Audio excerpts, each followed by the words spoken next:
Sir creek ये एक ऐसा एरिया है जो इंडिया और पाकिस्तान के बीच में बोन ऑफ कंटेंशन इशू है, एक डिस्प्यूट का पॉइंट है। और इवन इंडियन डिफेंस मिनिस्टर ने अभी अभी ये बात कही कि अगर पाकिस्तान ने कोई भी हरकत की, पाकिस्तान ने अपनी मूवमेंट सर क्रीक की तरफ आगे बढ़ाई, तो पाकिस्तान को इसका पुरजोर परिणाम भुगतना होगा। पाकिस्तान को अपनी हरकतों का भुगतान भुगतना होगा अगर सर क्रीक की तरफ आंखें भी उठाई तो। अब सर क्रीक है क्या और ये डिस्प्यूट क्या है?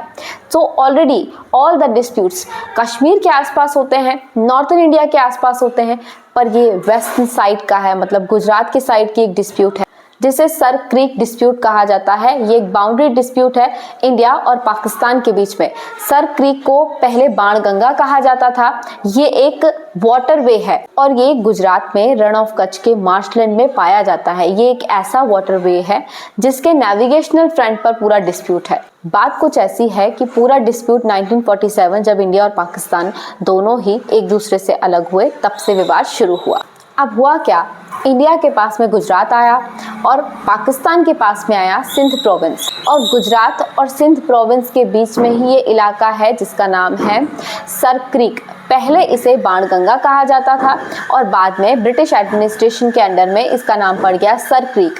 अब ये जो सर क्रीक है, इस पर डिस्प्यूट ये है कि पाकिस्तान ये कहता है कि ये जो सर क्रीक है ये हमारे पास होना चाहिए और इंडिया के पास में इसका कोई भी बाउंड्री राइट नहीं होना चाहिए नेविगेट करने के लिए। अब पाकिस्तान इस पर अपना राइट क्लेम करता है 1914 के रिजोल्यूशन से, जिसके बेसिस पर वाटरवेज पाकिस्तान के पास में होना चाहिए, उसका कोई मिडिल बाउंड्री नहीं बननी चाहिए। इंडिया रिवोक करता है थालवेक प्रिंसिपल को। थालवेक प्रिंसिपल एक इंटरनेशनल रूल है। वो ये कहता है कि कोई भी वाटरवे जो कि नेविगेबल हो, अगर वो वाटरवेज नेविगेबल है तो उसके मिड में एक बाउंड्री बनाई जाएगी ताकि दोनों ही साइड्स उस पर्टिकुलर वाटरवे का नेविगेशन के दौरान यूज कर सके। पाकिस्तान इस पर ये फ्रंट रखता है कि जो सर क्रीक है वो नेविगेबल है ही नहीं और इसलिए इंडिया का इस पर कोई अधिकार नहीं है। अब इंडिया ये कहता है कि हाई टाइड के दौरान जो सर क्रीक है वो नेविगेबल रहता है और इसीलिए हमारा अधिकार भी सर क्रीक पर है और इसलिए एक मिड बाउंड्री होनी चाहिए इंडिया और पाकिस्तान के बीच में।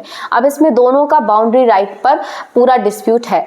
सर क्रीक का अपना बहुत बड़ा इंपॉर्टेंस भी है कई फ्रंट पर। सबसे पहले तो स्ट्रैटेजिक इंपॉर्टेंस है सर क्रीक का, वो इस तरह से कि ये इंडिया और पाकिस्तान के बीच में बाउंड्री क्रिएट करता है जो कि डिफेंस प्रिपेयर्डनेस के लिए, मैरीटाइम सिक्योरिटी के लिए और ऑफ कोर्स एक दूसरे पर सर्विलेंस रखने के लिए बहुत ज़्यादा ज़रूरी हो जाता है। अब इसका सेकंड फ्रंट है इकोनॉमिक फ्रंट। जो सर क्रीक है वो एशिया का सबसे बड़ा फिशिंग ग्राउंड कहा जाता है और साथ ही ऐसा कहा जाता है कि सर क्रीक में जो सीबेड प्रेजेंट है उनसे oil and natural gas reserves भी हमें मिल सकते हैं, जो कि ऑफ कोर्स किसी भी देश की अर्थव्यवस्था को इम्प्रूव करने में हेल्प करेगा और इसलिए ना तो इसे इंडिया छोड़ेगा और ना इसे ऑफ कोर्स पाकिस्तान छोड़ेगा, इसलिए ये इम्पोर्टेंस हो जाता है।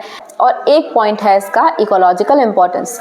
कहा जाता है कि जो सर क्रीक है मतलब बाणगंगा है, वहाँ पर फ्लैमिंगोज और दूसरी माइग्रेटरी बर्ड्स आती हैं जो कि बायोडाइवर्सिटी कंजर्वेशन के लिए बहुत इंपॉर्टेंट है और इसलिए ये बाणगंगा, ये सर क्रीक इंडिया और पाकिस्तान के बीच में डिस्प्यूट का पॉइंट है और इसलिए डिफेंस मिनिस्टर ने अपना फ्रंट इस पर क्लियर कर दिया कि पाकिस्तान अपनी हद में रहे, कोई भी हरकत करने की कोशिश इस पर्टिकुलर बाउंड्री डिस्प्यूट पर ना करे।